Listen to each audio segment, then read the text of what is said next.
5 reasons why you should never, ever, ever, ever, ever, ever, ever, ever, ever record and mix for free. This is going to be a good one. Great topic. Let's talk about it. Hey, what's up, everybody? It's your boy Anthony with AJ Audio and Productions, and welcome to my home studio and my YouTube channel. Now, as I said, we're going to be talking about 5 reasons why you should never record and mix for free. This is going to be a great conversation right here. Now, I'm part of a couple of engineering groups on Facebook, and in one of these groups, a guy commented something that was a conversation starter, got a lot of people chiming in on it, got about 53 comments about it, and I left a little brief comment, but thought it'd be better if I just elaborate on my point of view right here. So let's check it out. The comment states, "Hey y'all, after some advice, got a client/friend that I've got to deal with of I record their EP for free of charge and get 30% of their earnings from the EP. Any idea of what sort of contract I should be looking at? Very talented artists I've known for a while that I believe can go far." All right, so let's get into this right quick.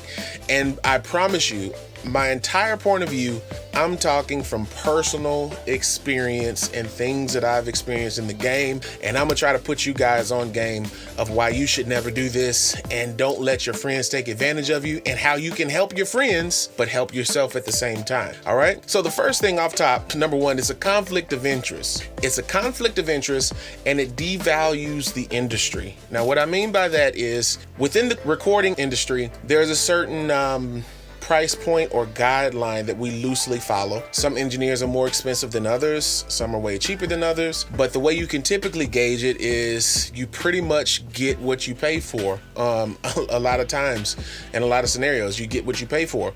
Best way I can give an example, let's say you go to a steakhouse, you're at a restaurant, right? And you get in this steakhouse and everything on the menu is priced at around $15 to $20. That's kind of the average of what the menu looks like. And then you see this steak on there, right? You got this real nice New York strip steak. And where everything else on the menu is priced at $20, this steak is priced at $60. So naturally, you're gonna believe that the $60 steak holds greater value, or that it's gonna be amazing because of the price point compared to everything else that's on the menu. If everything's at $20 and the steak is at $60, then this has to be worth the money, or you assume that it's worth the money. Whether it is or not, that's the assumption, and that's how people perceive it. Now, same scenario, say you go to a high-end steakhouse. This is a 5-star restaurant, and everything on the menu, like the lowest thing, like the mac and cheese, is $40, right? So everything else is stacked above that, and your average ticket price for one person at the restaurant is like $200, right? Now, if you see the same New York strip steak on there and it comes at a price point of $20, it then devalues the price of that steak. I'm probably not going to order that steak because I'm valuing the price of that steak with the money or the price that's associated with it, right?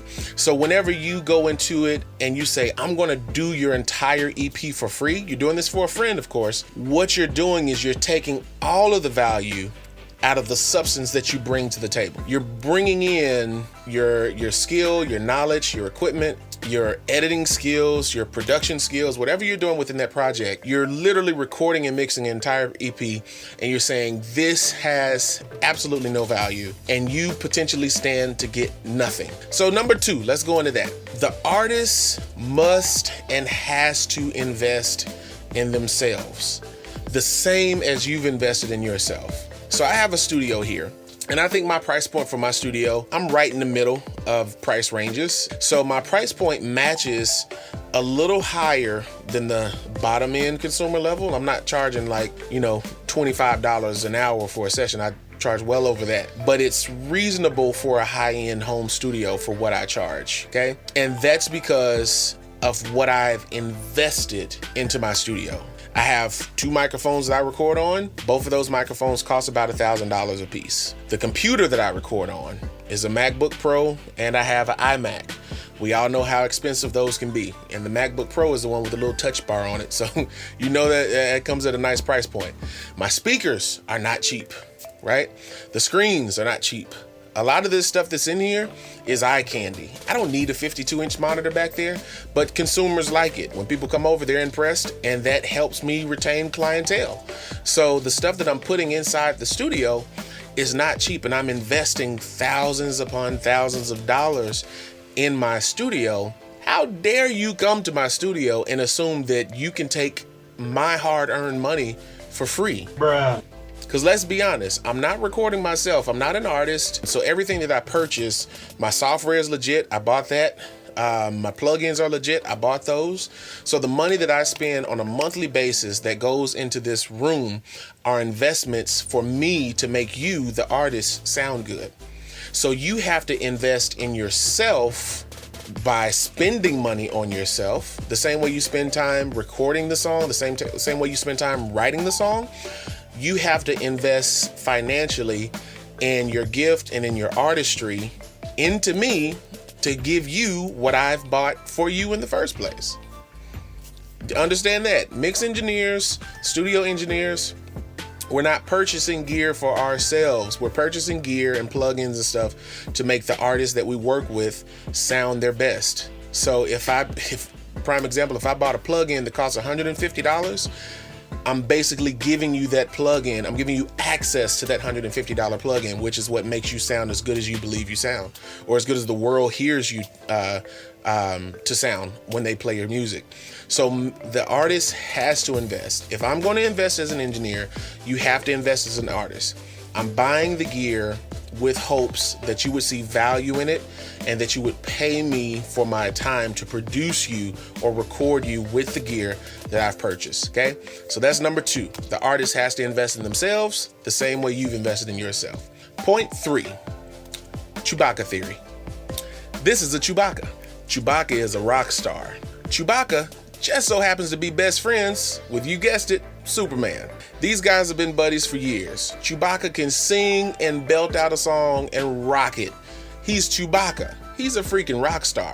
Superman is just super. Everything he does is amazing. So Chewbacca and Superman get together, and of course, Chewbacca says, hey, Superman, can you record my project, mix it and master it, record my EP for free, and I'll give you 30% on the back end? Superman says, psh, yes. Here's what happens next. Superman records the entire project. It's then released. Superman is now out of the picture. Now we have Chewbacca here rocking out with a hot EP, which now becomes his calling card. People hear the songs on the EP, they love it. This gives him exposure to greater avenues. What greater avenues, you say? So glad you asked. The exposure doesn't so much mean money, not so much financial gain. Because remember, it's just an EP and he's just a regular artist with a lot of potential and a lot of talent, but people don't really know who he is. So he's not about to go platinum on this EP. But what could potentially happen is that Chewbacca meets Mega Man. Now, Mega Man is a record label, and Mega Man Records love Chewbacca's EP. And here's what Mega Man says. Hey, your EP is hot. Love how you sound. Chewbacca, you're an amazing artist. And Chewbacca's like, thanks, bro. Hey, tell you what, Chewbacca, sign with me under Mega Man Records and we'll get your next project recorded. Chewbacca says, yes. Now Chewbacca has a record deal. Superman is sitting to the side watching Chewbacca and his brand new record deal. Mega Man goes back to the label and calls a meeting, and guess who he brings up? Freaking Batman. Who's Batman? Batman's the hottest producer in the industry. He's engineered records that have been #1 on the Billboard. He's engineered records that have toured, records that have been on television shows, records that have been on movies. And this Batman is now Chewbacca's engineer. And what does that do for Superman? Superman sitting at home watching Chewbacca on the MTV Music Awards while he gets absolutely nothing, because he gained nothing from the EP and Chewbacca gained the world. So that's my tip for number 3. Chewbacca theory.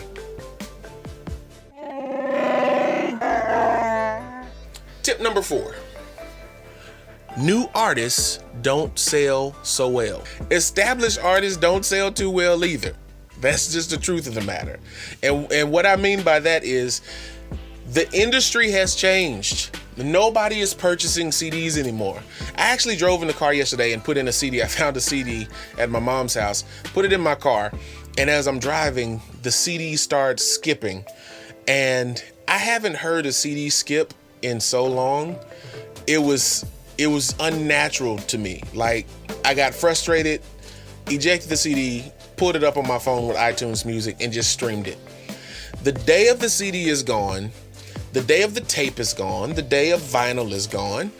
You still have people that are willing to purchase those formats to listen to it. I have a record player right here, and I do have records that I own, classic. However, records are not being sold and CDs are not being sold the same way that they were 20 years ago. So if the project is done, of course, it's probably going to be released digitally. We're talking Spotify, we're talking iTunes, we're talking Google Music, we're talking Amazon.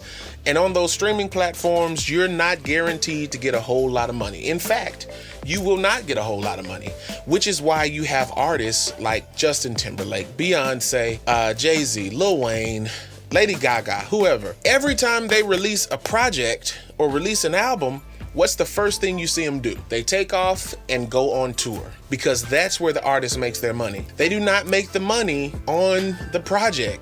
The project is nothing more than a calling card and an advertisement of what you'll get at a live show. So when Chris Brown releases a new project with 20 some odd songs on it, you can guarantee that maybe a month or two after the release of that project, Chris Brown is going to be on a world tour, because that's where he's making his bread and butter. So don't depend on the 30% that you're going to get on that EP, because it's not going to be what you believe.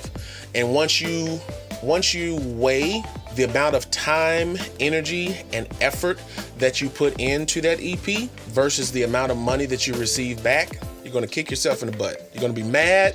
You're going to be upset. It's going to affect your friendship, because you're going to spend 30, 40, 50, 60 plus hours recording, working, mixing, editing, revising all of these songs on this project. And then once it's done, you may walk away with $150. If there's even any money even made off of the project. Just because you're a great artist and you can sing does not mean that people will listen to you or stream your music or purchase your music. So don't do it.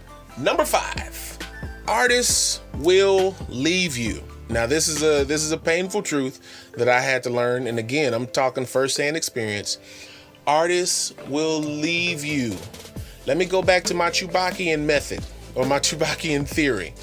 You got this artist that comes into your studio. You're recording them for free. You're mixing it for free. What's going to happen is every time you mix a song, they're going to go back, listen to it, and they'll hit you up and say, hey, I didn't like this on there. Can we update this? Da da da da da. And you're going to go back so many times, back and forward, with these limitless or unlimited edits and revises, because you're giving the services for free. And that's the understanding on the front end. You're going to go back and forth so many times that there's a good chance after you finish the project, that artist may or may not want to work with you again. And when that happens, because they're no longer associating money or a value to the services that you're providing, what the artist will do is say, well, this guy isn't worth much because he did the project for free. And Johnny over there across town charges $55 an hour for his studio, and he charges $300 to mix a song, another $150 to master a song, so it's $450.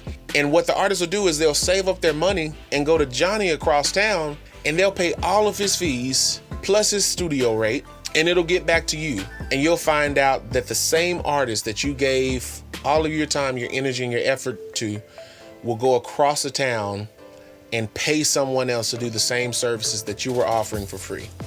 And that part hurts. That's the part where you feel that you've been taken advantage of. That's the part that'll ruin relationships and friendships.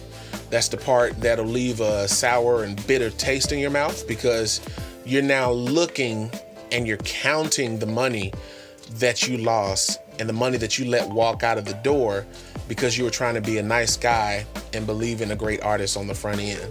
You can't do it. Artists will walk away. They're artists. Artists are free to work with multiple producers, multiple engineers. That's part of them being creative. Here's a better method to go about this EP. Make the artist invest in the work.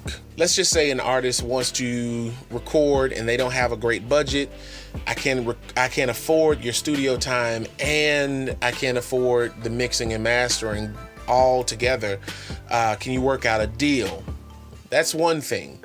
I'll work a deal out on the song, and rather than charging by the hour, I'll give a base price that's all inclusive of your recording time and the mixing process. So that's basically, okay, let's just throw out $500. That $500 is going to cover 6 hours of recording, and it will it'll cover the mix and mastering process. So now the artist knows, okay, $500 per song, work your budget up, right? So if I want 4 songs, it's going to cost me $2,000. If I want 2 songs, it's going to cost me $1,000. That's extremely reasonable, okay? Another thing that you can do is, say you're working with an artist and they don't have a budget. You say, okay, well, if you want me to record your whole EP, let's do it this way. There's this microphone that I've been looking to purchase, and I just haven't been in the game or in the availability to purchase the mic right now. So you buy this microphone, it's gonna make you sound amazing, and I keep the microphone, and in exchange, I record and mix your project. So now it's a bartering system. You scratch my back, I scratch your back. They purchase the equipment, you record them on the equipment, everybody walks away happy. Now, of course, there is a flip side to working with artists for free. Now, this isn't every case or every scenario, of course, but I'll use myself as an example. If I got a call this afternoon from Beyonce's management label or management company, and they say, hey, we saw your videos on YouTube. You seem like you know what you're doing. We're going to be in Dallas next week. Can you come out and do a session for Beyonce? I'm going to tell you right now, not only will I do it for free, I'm buying everybody coffee. I'm bringing donuts. I'm doing whatever I need to do, because now I'm getting and gaining exposure from that caliber of artists that now goes on my resume. So those are the type of sessions that you do where you do it pro bono or you do it for free. If someone's already established and you doing the session is actually going to give you another level of exposure or put you in a situation where people that need to know you get to find out who you are, that's when you give your services for free. But you don't give it away for free just because someone's your friend, you guys are buddies, and you think they sound great. That's awesome. But at the end of the day, they have to invest in themselves just as much as you've invested in yourself. It's that simple, point blank and easy. Now there's another scenario outside of it being a Beyonce or a Justin Timberlake or something like that. My mother is a recording artist. I'm not going to charge my mother to use my studio. It's my mom. Now what I will do is I'll schedule her in around any other clientele that I have, but I'll definitely work her into the studio, and I'll definitely record or engineer or mix and master the project. And I'm not going to charge my mom. Like, you're just a jerk if you're doing that. You don't charge your mom to you just don't do it. All right, so that pretty much wraps up everything that I have for this video. Just to recap, again, the 5 reasons that you don't want to record anybody for free. You don't want to record and mix anybody for free. 1, it devalues the industry and what we do for a living. 2, the artists have to invest just as much as you invest. 3, Chewbacca theory. 4, new artists don't sell, and neither do established artists. 5, your artist will leave you. I hope you guys are able to take some good information from this video. As always, make sure you hit that like button and then click that subscribe button and hit that notification bell icon so that you can be notified whenever I release new content right here on this channel every week, every Monday, just for you guys. I'll see you next week. Peace.